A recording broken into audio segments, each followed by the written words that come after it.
పౌర విమానయాన శాఖ మంత్రి రామ్మోహన్ నాయుడు కింజారపు కెనడాలోని మాంట్రియాల్లో జరిగిన అంతర్జాతీయ పౌర విమానయాన సంస్థ ICAO 42వ జనరల్ అసెంబ్లీలో భారతదేశానికి ప్రాతినిధ్యం వహించారు.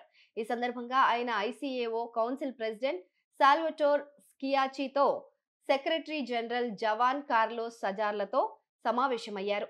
ఈ విషయాన్ని మంత్రి సోషల్ మీడియా ప్లాట్ఫామ్ ఎక్స్ లో గర్వంగా పంచుకున్నారు. మన విమానయాన రంగం ఎంత వేగంగా విస్తరిస్తోంది, ఎంత అద్భుతంగా అభివృద్ధి చెందుతోందో ఆయన ఈ సమావేశంలో వివరించారు.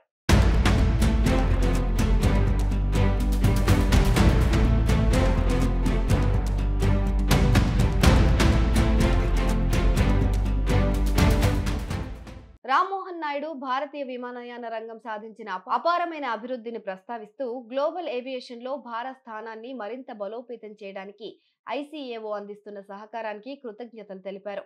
అంతేకాకుండా ICAO ప్రధాన నినాదం నో కంట్రీ లెఫ్ట్ బిహైండ్ అనేది మన ప్రధాని నరేంద్ర మోదీ మార్గదర్శక సూత్రం వసుదైవ కుటుంబంకి సరిగ్గా సరిపోతుందని అన్నారు. ICAO కౌన్సిల్లో ఇతర దేశాలతో సాంకేతిక నైపుణ్యాన్ని పంచుకోవడంలో భారత్ మరింత ముందంజలో ఉంటుందని ఆయన చెప్పుకొచ్చారు.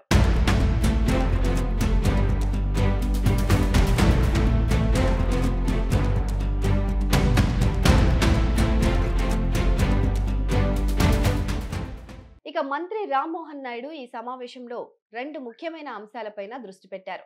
ఒకటి సుస్థిర, 2 సమ్మిళిత్వం పైన పర్యావరణ పరిరక్షణ కోసం భారతదేశం సుస్థిర విమానయాన ఇంధనం వైపు తీసుకుంటున్న చర్యలను ఆయన వివరించారు.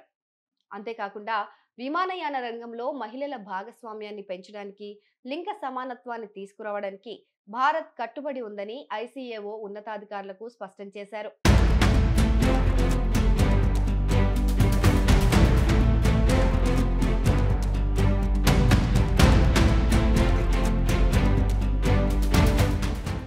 ఈ జనరల్ అసెంబ్లీ సందర్భంగా భారత విమానాశ్రయాల అథారిటీ AAI, ICAO మధ్య ఒక కీలకమైన అవగాహన ఒప్పందం కుదిరినట్లు మంత్రి ప్రకటించారు. ఈ ఒప్పందం ద్వారా ICAO ఒక సాంకేతిక అధ్యయనాన్ని చేపడుతుంది. ఈ అధ్యయనం భారతీయ ఏవియేషన్ రంగం పురోగతి కోసం ఎలాంటి వ్యూహాత్మక చర్యలు తీసుకోవాలి, ఎటువంటి సిఫార్సులు చేయాలి అనే అంశాలపైన AAIకి సలహాలిస్తుంది.